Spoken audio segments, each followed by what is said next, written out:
and jump right in because it was a really big week. And whoa, I think I'd like to start off with the good. I was just watching a show last night and somebody said, "Oh, do you want to hear the good news first or the bad news?" And the person was like, "I'll take the good news first, and they gave the bad news first instead, and the lady was like, "I said, give me the good news." Yeah. And at times it's different. Sometimes we want to start with the bad news. Yes. Sometimes we want to get it out of the way. And sometimes we like to, I've been a person my whole life, very aware my whole life, since like going back to my high school years. I learned in my psychology courses back in high school the essence of delaying gratification. Yes. So, hey, Natalie, if you want that cigarette, why don't you go ahead first and finish up this instead of just lighting that cigarette? You know what I mean? Like the littlest things. If you want that drink of alcohol, make sure you finish cleaning up the kitchen first, whatever. Yeah. So the biggest part of my week, Kathy, what happens when anybody in life cuts people out, and I've been cut out by, my whole family, this. So when that happens, what's been going on with me since I met Jesus 4.5 years ago has been my entire awareness, and without really understanding, because other than you, I was not doing research. I was not seeking, to understand. I only had been aware that something really grand. I was aware right from the get-go when I fell into bed with COVID 4.5 years ago. That something was going on. But that's something I never needed to, in hindsight, I never needed to utilize my mind to think about it. It was Kathy, when I fell into bed with COVID, in my hindsight, I mean, that was heaven, and it wasn't, and it's never just about me. I fell into bed COVID, peaceful, Snow White, sleeping beauty slumber. Most people lose their taste with COVID. I was tasting more. Wow. All of my senses began to get very heightened, Wow. Sight, taste, sound, smell, touch, everything. And I wasn't comatose. I wasn't sickly. I didn't suffer. It was every second without time to me during that 10 days in bed with COVID, a most glorious, beautiful, comforted slumber. And in my hindsight, I can now look back and say, well, it actually began before January, 2022. And this is where it's jumping into right now with my shared death experience and this forum that I'm involved with now. Yes. Yeah. And all of that. It's really amazing because to me, I smile at heaven because I really never did seek further. I Google a lot of stuff, but I never really looked into shared death experiences. And it was through these podcasts on my Alexa that I would hear. Yeah. And that was like, oh, what? Oh my God. Whoa. And then the one day where I found myself, I guess, hearing from a podcast and then sending into this shared death initiative, my story, which wasn't, a story, a real life experience that I knew had learned already was a shared death experience. And I already know about the near death experiences. And yet I guess what I wrote and sent to them was so half-assed, meaning I wasn't putting a lot of thought into it, expecting anything, and yet I had a need. Not with mind. Not, Natalie, you need to do this. No. It was a simple, aware need to share. And I put no real thought into it. I just started typing. And, hit send. And then they invited me. And what I've continued to learn since then, so I've now joined 2 of these forums, and I'm, what I learned on the second one is that while the person is talking, anybody else can chime in, send a message like, oh, I understand, Yeah. So I didn't know that the first time around.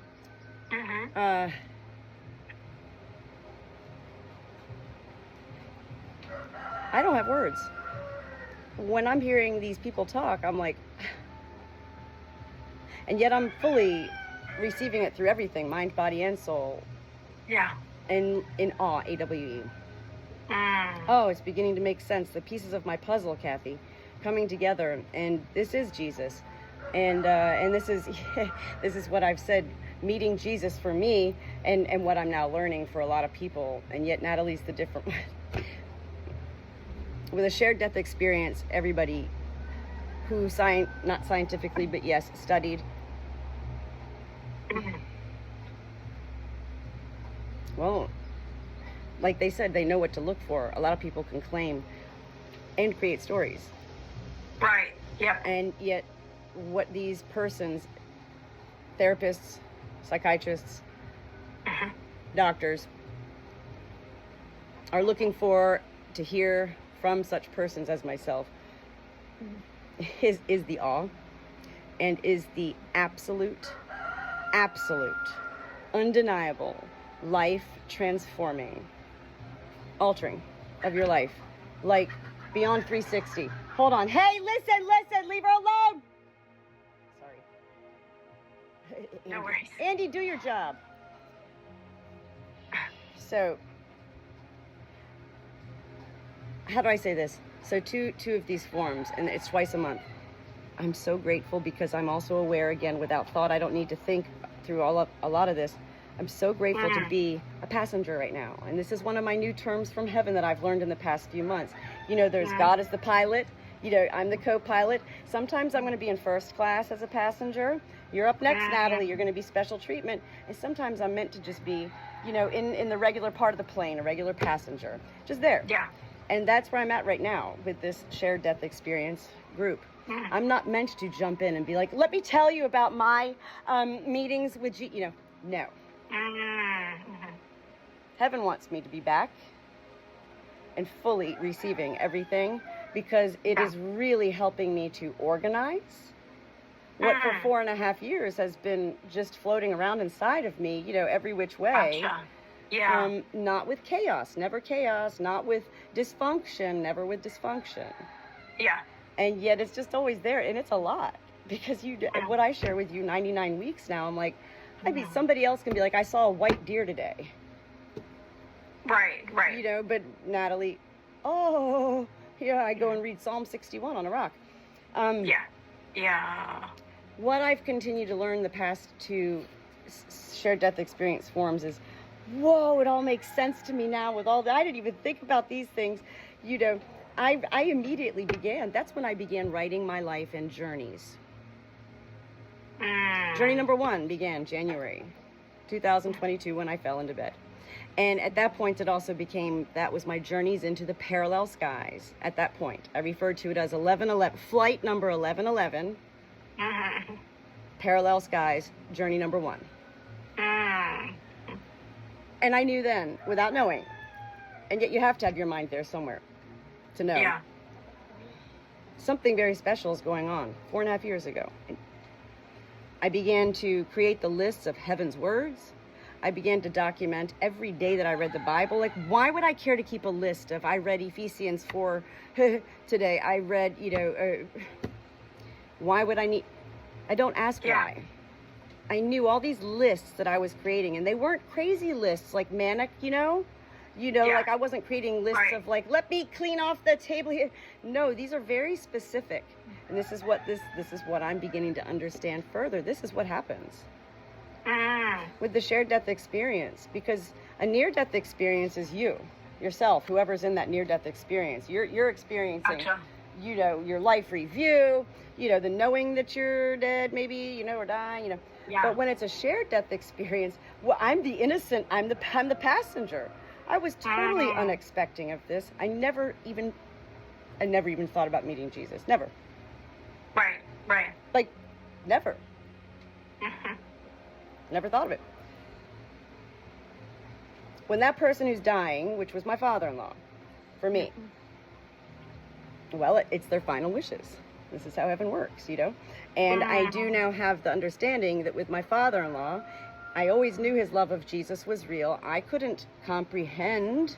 I knew his love was real for Jesus, but I didn't have anything, Right. Yeah. So, and ultimately what it was, well, my father-in-law's name is JC, the same initials as Jesus Christ, number one. And he was a God-fearing man, a humble man. He really loved Jesus in humble ways. He was not one of those persons, no. Yeah. Very, very loyal to heaven in his own sacred ways. He needed, JC, my father-in-law, soul needed to pass the torch. Like in a marathon where you're doing like a really long marathon and you're not meant to run that whole marathon. You're meant to run with that torch. And then, Kathy, it's your turn. Here you go, Kathy. Now you go the next 20 miles, okay? So this is what JC ultimately did with me, is he passed the Jesus torch to me. He needed this. Yeah. And then what happened, what I'm understanding, what happens with these shared death experiences, it just brings comfort to me because I've known it. I just didn't have, it's not about validation. I just didn't have the Googling or research of it. So now for me to see it all, what happens then, many things are going to happen. It's going to alter your life.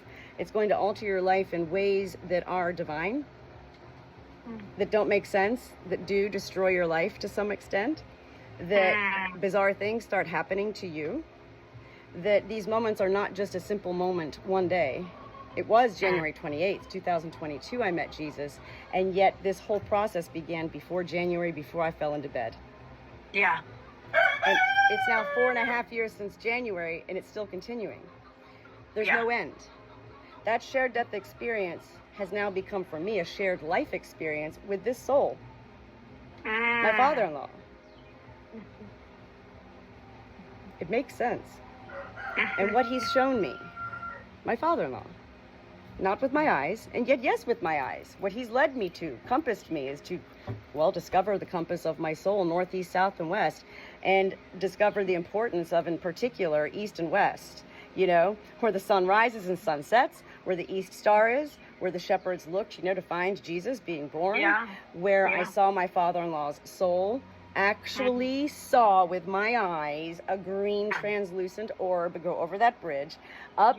And when I went, I'm getting goosebumps even sharing this part with you, because it was like 2 years later that the angel I talked to a lot, Courtney, the one who was murdered, pregnant, she led me to this bridge where she started talking about the East Star. And at that point, I'm not really good about, I don't get north, east, south, west. It's never had any meaning to me. Too. I mean, not even in the car. I don't care what it means when the car is, I don't even know where I am. Me too. I mean, so this angel, Courtney, had led me to this bridge, and it was like, I took my phone out that day, and on our phones, they come with the compass. So who uses the compass on their phone? Not me. But when I took my phone out that day with that bridge, direct center where I saw that orb go up and over, direct over that bridge center, east, not to the left, not to the right, straight over this bridge, east. Wow. Whoa. And for me to have seen that, and I mean, I really don't even remember, Kathy, right now, if I even shared all of this because of the moment. I mean, I was already at that point witnessing, my husband had already cut me out. I wasn't even a passenger with Chris at that point. I had been pushed out of here. And he began to shut down, Very significant. What I also discovered, also one of the things, that I did, how do I explain this? You already know that when I got here on January 28th, that I found his Chihuahua, JC, in the bathroom locked up. And I was able to bring him out. Here you're at your master's feet. And then after watching this, being a part of this second shared death experience forum, I don't know what the man was saying, but it had me remember all those years ago when I lived in Virginia. So I'm talking like 17 years ago. I got on a plane and flew to Texas from Virginia. There was an older couple that I'd met while I was working at the veterinary hospital. They had lost their Shih Tzu dog. I was there when it was euthanized. I loved this couple, an older couple. they became very close with me. And then my fire twin Gemini friend Gail. Yep. She called me the one day. I don't know if I shared that with you. She used to work at the mall in a nail salon, and she called me and said, I left my dog Candy, who was a Shih Tzu. She was 9 years old at that time. Her dog. Yeah. I left her in the car. I can't handle her anymore. I'm just gonna, I'm parked in the garage, so that's fine. And it was summer. It was not fine. And I was at the vet at that point. And so I went straight up to the mall. She goes, my car's unlocked. Just take her, Yeah. She had some serious issues. And so I drove up there. The vet knew I was going, and I picked her up. And I brought her back to the vet. And at that point, I was like, oh, my God. Like, they just lost, Walter and Sue just lost their dog. Oh, so I called them. I've got this. She's 9 years old. Her name's Candy. And, oh no, Natalie, we just put a down payment down on a puppy. And I was like, okay. They called me back and they were like, Natalie, can we come see her? Yes. So they took her, okay? And they fell in love with Candy with a K.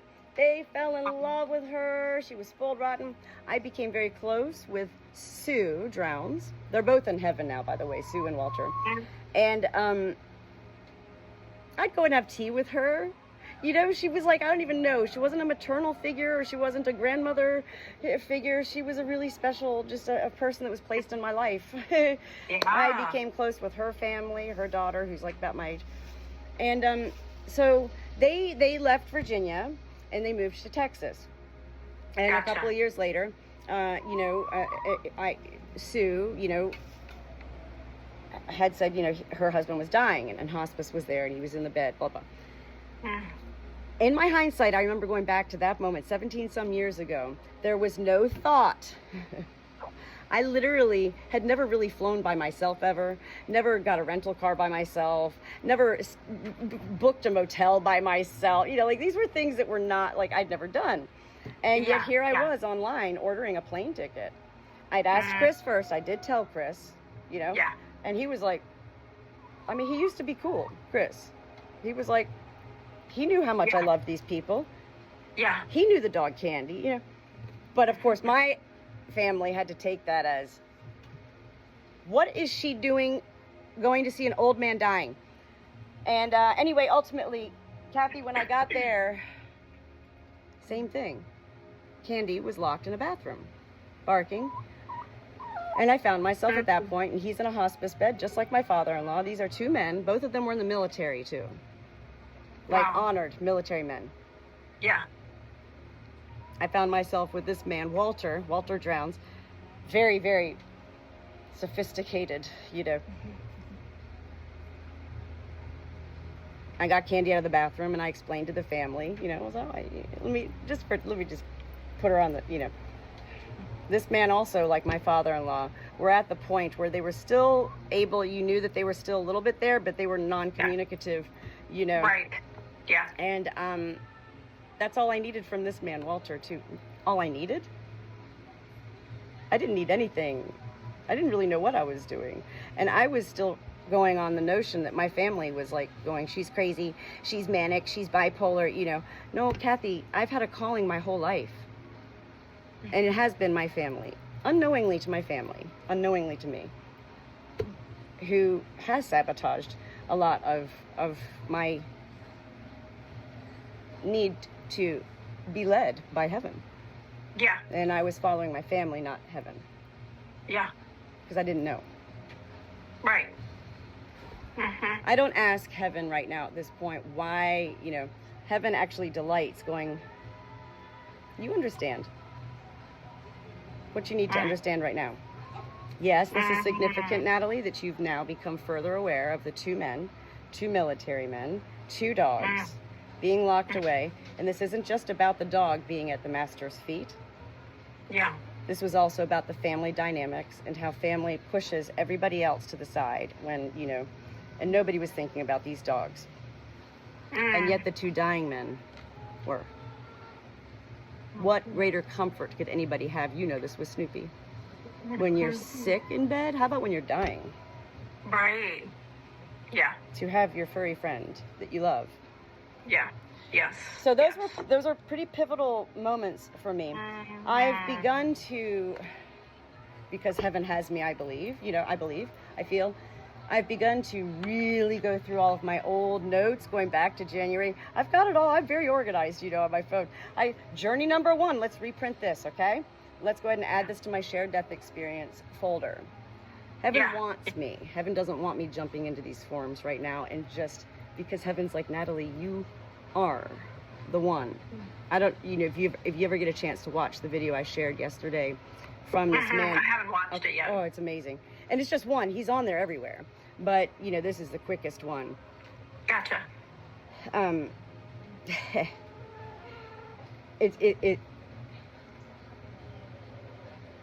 There's a point where he's explaining all the different types of shared death experiences. Whether you're from a distance, or you're next to their deathbed, or you're a passerby in the store. There's all different ways, and then the different things that go along with it. And then he gets down to the end of this this video I sent you, and he's like, Kathy, basically I fall into that category of like the 6% that's like, he's like, whoa, there's some people that experience it all.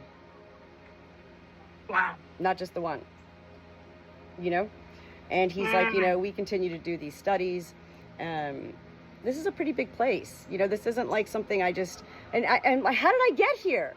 Well, from a podcast on Coast to Coast that I'd heard probably several times already, not received, but did receive for my soul, and then the one day just sending that half-assed story in.